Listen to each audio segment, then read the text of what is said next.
Assalamualaikum warahmatullahi wabarakatuh. Teman-teman, ketemu lagi di bengkel Moba Servis, bengkel tempatnya teknisi pengguna kumpul. Alhamdulillah nih, seperti biasa ada tamu yang ngeribetin. Oke teman-teman, kali ini sesuai request ada yang bertanya, Bang, bagaimana cara mengukur RGB dan bagaimana menentukan tabung yang soak atau RGB yang bermasalah. Jadi seperti biasa, pilihan teman-teman hanya dua. Pertama, silakan close video ini jika menurut teman-teman nggak mungkin, atau ambil rokok, kopi, fokus dan fokus. Halo. Kopinya. Kopi. Ya teman-teman, kita mulai. Ntar saya mau merapikan dulu. Nih, rada ribet karena ada yang ngeribetin. Jatuh. Ntar kita ganjel dulu TV-nya biar kelihatan sama teman-teman. Seperti ini. Kalaupun jatuh, sebodo amat. Oke. Seperti biasa, sebelum kita mulai, kita membaca doa terlebih dahulu. A'udzubillahiminasyaitonirrajim. Bismillahirrahmanirrahim. Fokus. Oke teman-teman, jadi sesuai request, kali ini saya akan menjelaskan dan membedakan antara RGB yang rusak ataupun tabungnya yang rusak. Seperti itu. Jadi, ini televisi. Sebenarnya televisi normal, akan tetapi teman-teman harus tahu bagaimana cara mengukur RGB metrik. Nih kita hidupkan dulu.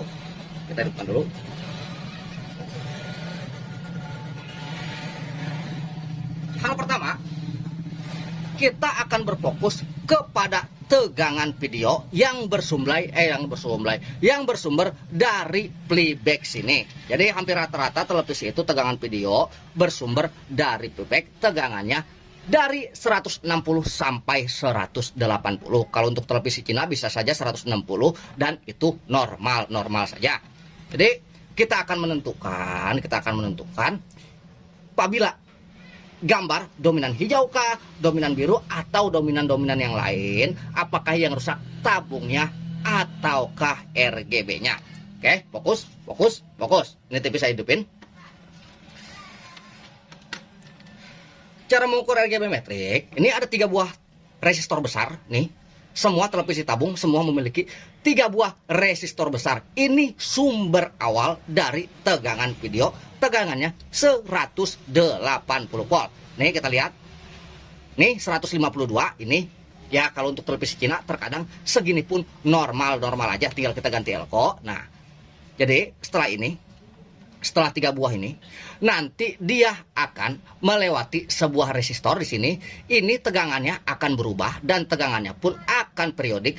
Jadi tegangannya akan berubah seiring warna yang berubah pada tabung. Itulah yang disebut sinkronisasi pada layar, pada gambar, seperti itu. Jadi ini 152, di atasnya harus berkurang.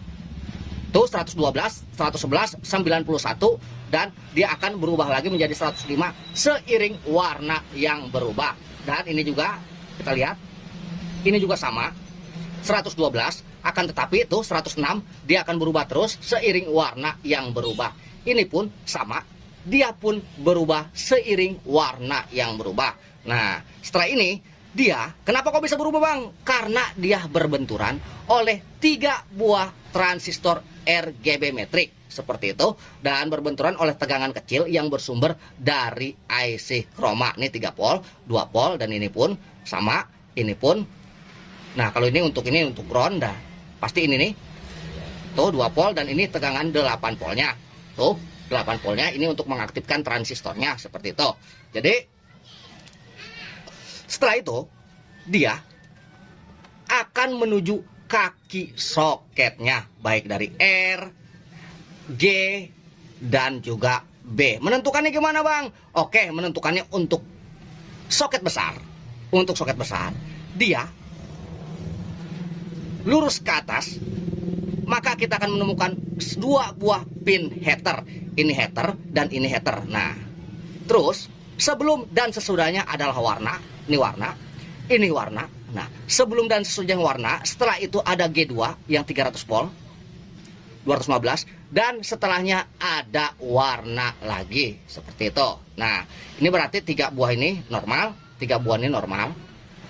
Untuk menentukan yang rusak pada tabungnya atau RGB-nya itu cukup simpel.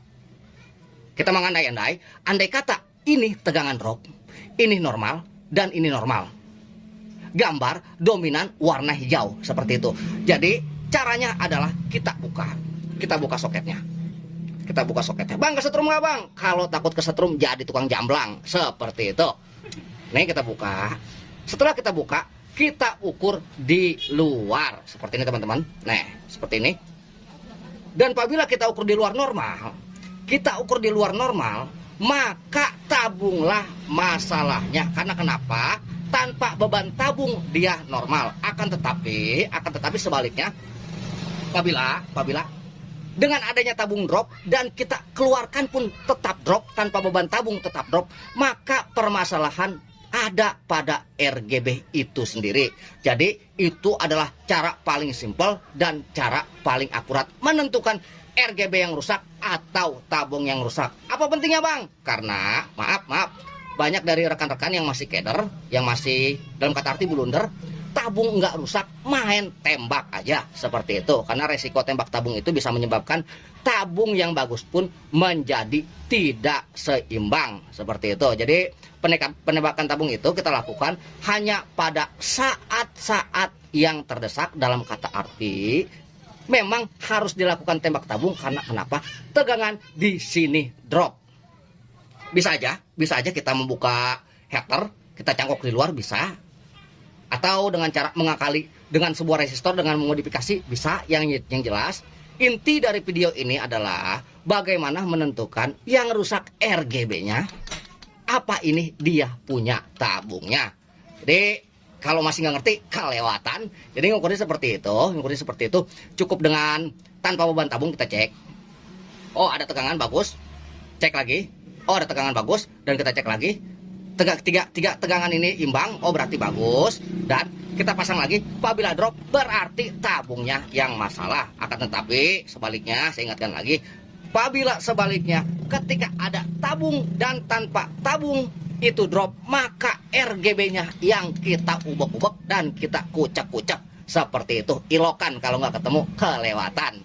Jadi saya kira cukup segitu aja. Saya Dani, tamu yang ngerepotin kurang lebih semua. Wabillahi taufiq wal hidayah. Assalamualaikum warahmatullahi wabarakatuh. Halus.